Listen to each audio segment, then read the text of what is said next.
কৃষ্ণনগরের সভা থেকে আজ মমতা বন্দ্যোপাধ্যায় সরাসরি কেন্দ্রীয় স্বরাষ্ট্রমন্ত্রীকে নিশানা করলেন। হুঙ্কার ছুড়ে তিনি বলছেন, এসআইআর করে বাংলা থেকে তাড়িয়ে দিলে কি করে ফিরিয়ে আনতে হয় আমরা জানি, বাংলা থেকে কাউকে তাড়াতে দেব না। স্বরাষ্ট্রমন্ত্রী সবকিছু করতে পারেন, তার দু চোখ দেখলেই মনে হয় ভয়ঙ্কর। আক্রমণে মুখ্যমন্ত্রী।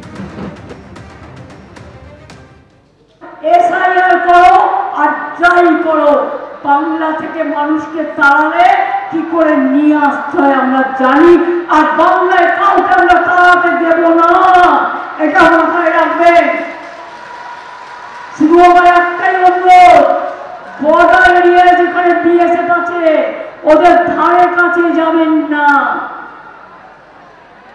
এখানে একজন স্বরাষ্ট্রমন্ত্রী আছে, তিনি করতে পারেন না এমন কোনো কাজ নেই, তার দু চোখ দেখলেই মনে হয় ভয়ঙ্কর।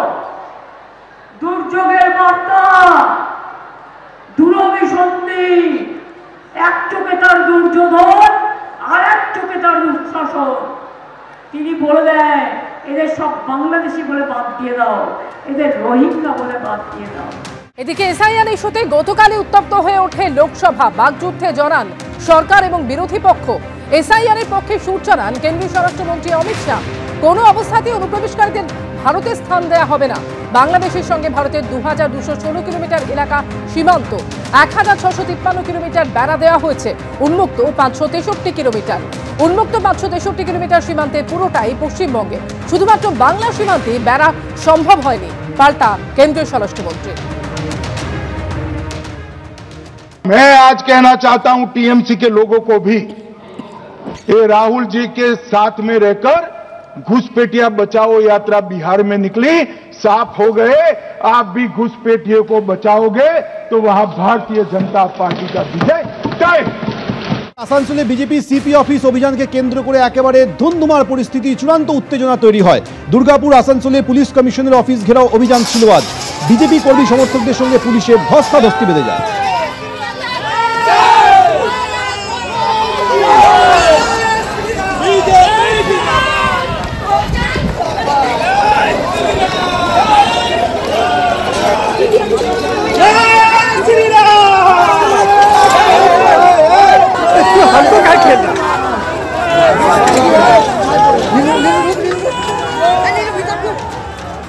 তখন বালি মাফিয়াদের গাড়ি ধরা হয়, তখন পুলিশ বলে আমরা যেতে পারবো না, কারণ সেখান থেকে তো টাকা পায় প্রত্যেকটা থানা, প্রত্যেকটা তৃণমূলের নেতা। যখন তৃণমূলের মানে কি বলবো ছাপোষা নেতা যখন আমার গাড়ি আটকায়, টিএমসি ক্যাডারদের দ্বারা এসে নাটক করে, তখন পুলিশ আসতে 1 ঘন্টা লেট করে, তারপরে আবার এসে নেগোশিয়েট করে। আর আজকে যখন জনপ্রতিনিধিদের আটকানো হচ্ছে, আমরা প্রতিবাদ করতে আসছি, আমরা জবাব চাই সিপি সাহেবের কাছে যে আপনারা কি ভাবছেন যে এসআইআর এর নাম কাটা হয়েছে, 2026-এ মমতা ব্যানার্জি জিততে পারবেন না বলে আজকে বিজেপির জনপ্রতিনিধিদের আটকাবেন। আজকে যখন আমরা জবাব চাইতে আসছি, তখন আমার কার্যকর্তাদের ব্যারিকেড দিয়ে আটকে পুলিশ দিয়ে লাঠিচার্জ করা হচ্ছে। কত নিচে নামবেন আপনারা? কত নিচে নামবেন কুন্ডুবাবু? কত নিচে নামবেন সিপি সাহেব?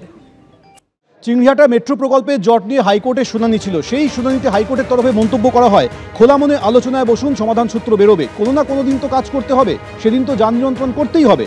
কোভিড যদি আবার ফেরত না আসে, তাহলে রাস্তায় গাড়ির চাপ কোনোদিনই কমবে না। চিংড়িহাটায় থমকে থাকা মেট্রো প্রকল্প নিয়ে মন্তব্য করেন ভারপ্রাপ্ত প্রধান বিচারপতি সুজয় পাল। সাবওয়ের কাজ না হলে সমস্যায় পড়বেন সাধারণ মানুষ, এমন সওয়াল করে রাজ্য। গতকাল কেন্দ্র, রাজ্য এবং আরবিএনএল এর আধিকারিকদের মধ্যে একটি বৈঠক হয়।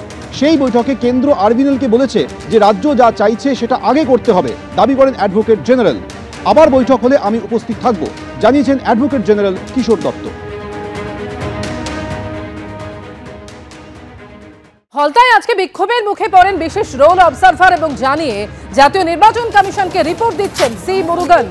মহিলারা তার দিকে তেড়ে এসেছেন, কেউ ছাতা নিয়ে তেড়ে এসেছেন, বাড়ি রাস্তা তৈরি হয়নি এই অভিযোগ নিয়ে এমন আচরণ করেছেন মহিলারা।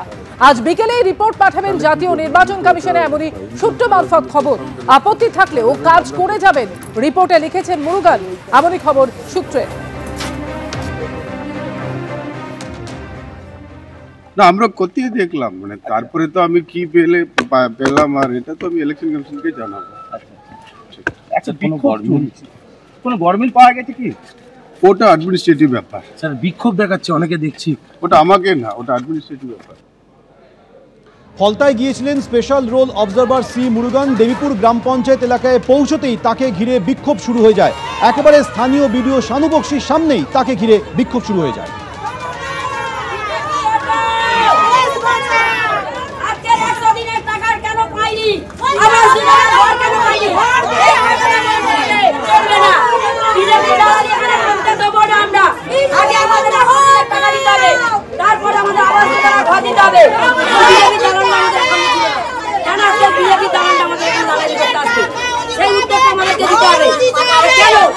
কেন এই জিনিসটা হবে? আবাস যোজনার ঘর পাইনি, তখন কোথায় ছিল বিজেপির দালালগুলো? আমাদের সঙ্গে কে ছিল? আমাদের মাননীয় সাংসদ, আমাদের মাননীয় মুখ্যমন্ত্রী। আগে আমাদের প্রশ্নের উত্তর দিতে হবে।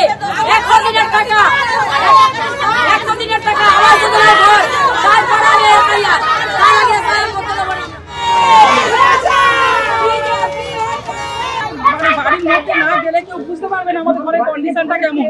আমি চাইছি, অনেক অনেক বছর আগে আমার কাগজপত্র জমা হয়ে গেছে, ফটো তুলেছে, কিন্তু আমরা একদম ঘরও পাইনি।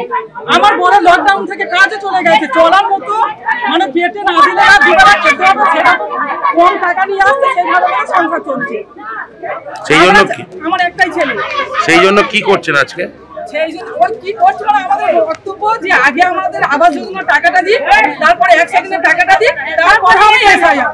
আমরা আপত্তি করি। হলদার ভিডিওর সামনে সি মুরুগানকে এভাবে বিক্ষোভের মুখে পড়তে হয়। এই নিয়ে ভিডিও কি বলছেন শোনাবো এবং কি বলছেন মুখ্য নির্বাচনী আধিকারিক মনোজ আগরওয়াল। শুনুন। অনেকে ভেবেছিলেন যে এগুলো হয়তো ডেভেলপমেন্টের যে ইস্যুগুলো বন্ধ আছে সেই ডেভেলপমেন্টের ইস্যুজ নিয়ে হয়তো ওনারা সার্ভেতে এসেছেন, কিন্তু পরে ওনারা জানতে পেরেছেন যে এটা কিছুদিন আগে যে এনুমারেশন ফর্ম যে ফিল আপ হয়েছে ইলেকশনের, সেটা নিয়ে জেনি ম্যাপিং বা সেলফ ম্যাপিং যেগুলো রয়েছে সেগুলো নিয়ে উনি দেখলেন।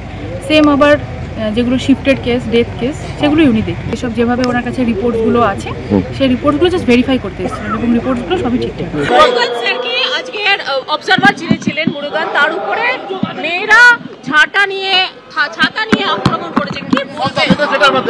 এবিপি আনন্দ, এগিয়ে থাকে, এগিয়ে রাখে।